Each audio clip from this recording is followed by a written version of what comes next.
Facebook suna ta rufe account ɗin mutane a daidai wannan lokacin. Account ɗinka ko da ya kai shekara 10 za su iya rufe shi. Saboda haka tsaya ka ji wannan dalilai kuma ka sharing wannan bidiyon saboda ɗan uwanka shi ma ya kare kanshi. Mutane suna ta ƙorafi akan wa me yasa Facebook suke ta disable na account ɗin mutane. Wallahi dalili ɗaya ne. Sunan da ke jikin ko nickname da ka sa yanzu fa ya daina aiki yanzu a Facebook. Abin da kawai ake bukata shine ID card naka, kamar national ID card, voters card ɗinka ko kuma international passport ya zama daidai da sunan da yake jikin account ɗinka na Facebook. Facebook yanzu yana ƙara tsaurara tsaro sosai.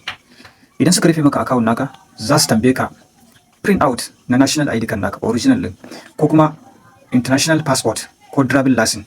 Idan ka yi amfani da wani nickname ko kuma wani suna wanda ba sunan da ke ɗauke akan national ID card naka ba, to account ɗinka za su ki amincewa da wannan ID card ɗin kuma account ɗinka ya tafi kenan.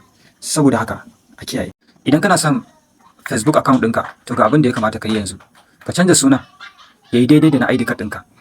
Na biyu, ka tabbatar kana da valid ID card a shirye yana hannunka kafin ka canja. Uku, kada ka bari account ɗinka ya tafi saboda kuskuren da za ka iya gyarawa yanzu haka. Saboda haka ka ɗauki mataki.